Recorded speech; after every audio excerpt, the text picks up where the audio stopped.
My name is Ryan Winkler. I am the current Majority Leader of the Minnesota House of Representatives. I represent the communities of St. Louis Park, Golden Valley, Plymouth, and Medicine Lake in the Minnesota House of Representatives. And I've been elected there since about 2006, for about 16 years. I have represented that area in the State House, and since 2018 I've been the Majority Leader, which is the #2 position in the State House. So I'm a DFLer. When the DFL is in charge, we have a Majority Leader and a Speaker, and I'm the Majority Leader. I live in Golden Valley. I have 3 sons. They are 17, 15, and 12. And I'm also an attorney in private practice and have done that for the last 20 years. I was born and raised in northern Minnesota. I'm a graduate of Harvard University and the University of Minnesota Law School. And right now I'm a candidate for Hennepin County Attorney.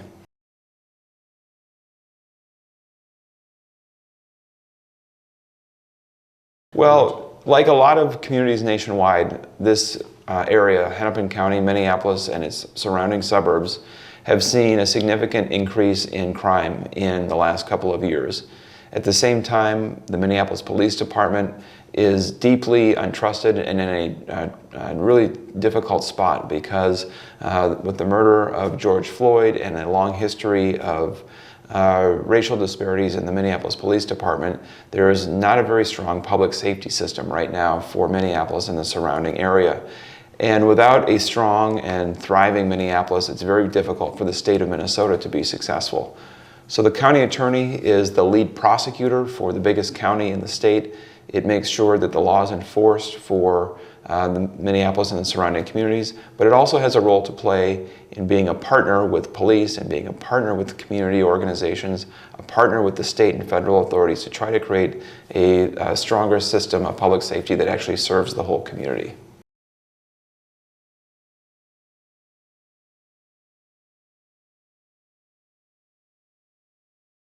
As Majority Leader at the state legislature, we set policy and budgets for state government.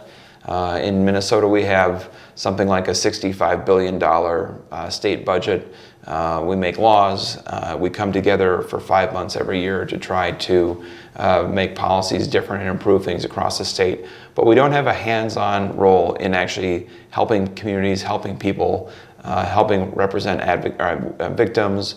We don't have the kind of direct responsibility that you do at the county attorney's office. The county attorney's office has 400 lawyers and staff. Half of what the county attorney does is prosecute all of the felonies that take place in the county, which is the bulk of the state in terms of criminal justice and criminal activity. So it's a really important hands-on role to keep people safe, to keep community members feeling confident that the public safety system is there to serve them. And by doing that hands-on direct work, it's a change in pace from what I've been doing at kind of a high level, but not direct impact. And I'm excited about making a difference directly in people's lives. The Hmong community is spread out, but I know that particularly in the communities of Brooklyn Park, Brooklyn Center, and in Minneapolis, there is a significant Hmong community population. That's all in Hennepin County. And over the years, I have really tried to make an effort to better understand and build relationships and a real connection with people in the Hmong community because it's such an important part of our state.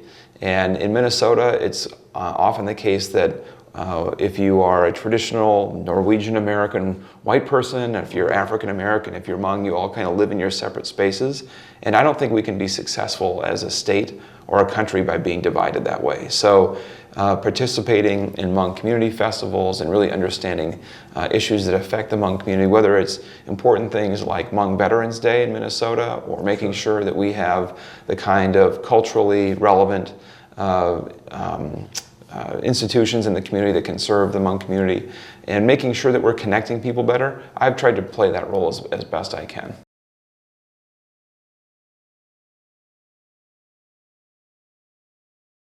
I think you can expect me to show up and continue to be present in the Hmong community, to really listen and engage and hear what concerns the Hmong community has about public safety.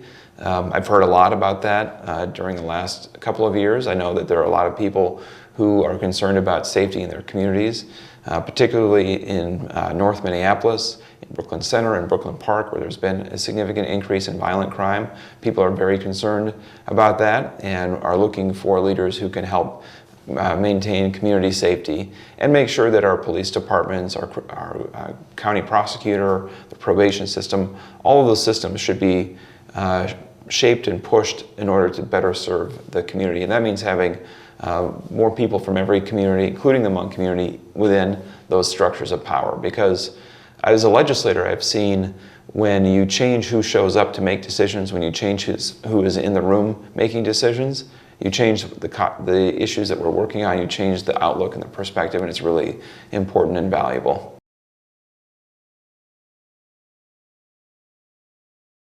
There are 7 candidates on the ballot on August 9th. The voting is on the back side of the regular primary ballot. And so there will be 7 names, and you just have to circle in one of the ovals for Ryan Winkler, I hope.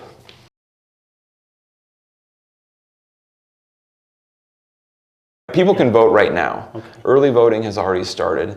That means, generally speaking, at your city hall, you can look up the hours, but generally, at least Monday through Friday, you can show up in person and vote anytime that you want to. Mm-hmm. That will go up until the Monday before the election, and then on Tuesday, August 9th, you can vote at your usual voting location. Just depends on where you live, but you can find that location on the Minnesota Secretary of State's website. You can certainly contact my campaign, ryanwinkler.com, and we will be very happy to help find your precinct location for you. Well, first of all, I am, I think, an established Democratic leader. People recognize that I have been in positions of leadership for a number of years, have a track record of making a difference, and I think that is widely recognized. I also have a very strong campaign operation. I have a very strong field organization where we're getting out to parades and we're getting out to community events and getting in front of as many people as possible.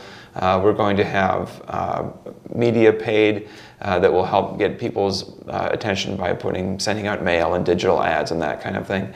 And so I think between having a very strong track record as a DFL leader and having a very strong campaign operation, I feel good about our ability to get my message out.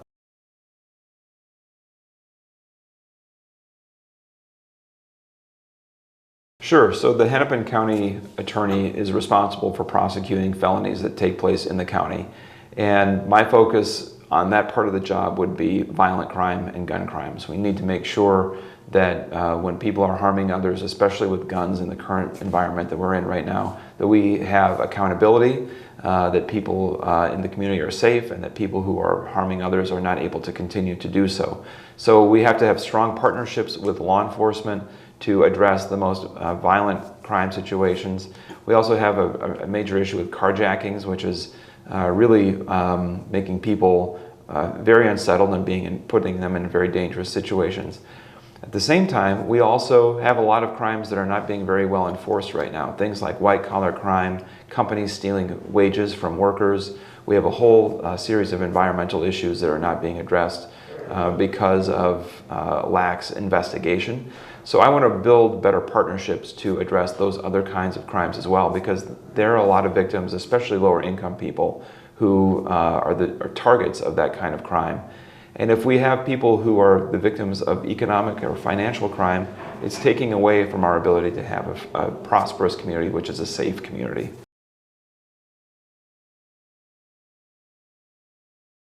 Well, I hope that we can work in partnership. If there are crimes that are taking place that people in the Hmong community know about, we need to be able to have a conversation about investigations and making sure we're collecting evidence of those crimes. But it's more important to me to sit down and hear first what the issues are. I don't know what challenges you face in trying to raise a family or open a business or keep your people safe. I have to first hear what you have to say before we can sit together and figure out what kind of plans to make together. So to me, I want to start with very basic engagement of What challenges do you face? What things can we do in the criminal justice system to make them better? And how can we partner to make that happen?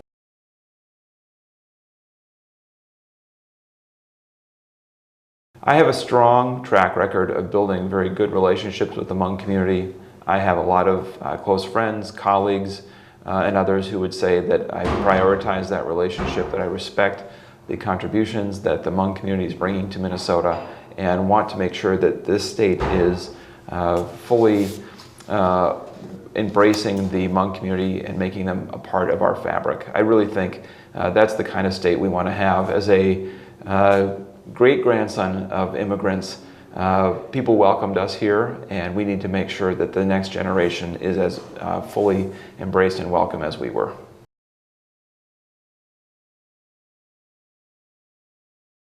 Well, I just think it's important that if we have opportunities to have town hall meetings, if we have community events where we're talking about public safety, that people show up, that people talk about concerns they have, and that we start to really build a relationship. If I'm elected county attorney, I want people to feel like the county attorney's office is there to help and there to serve, and that means we have to be in communication with each other, and we have to build real relations. And strong relationships, by showing up and really kind of talking with each other, is how we can be successful as a community together.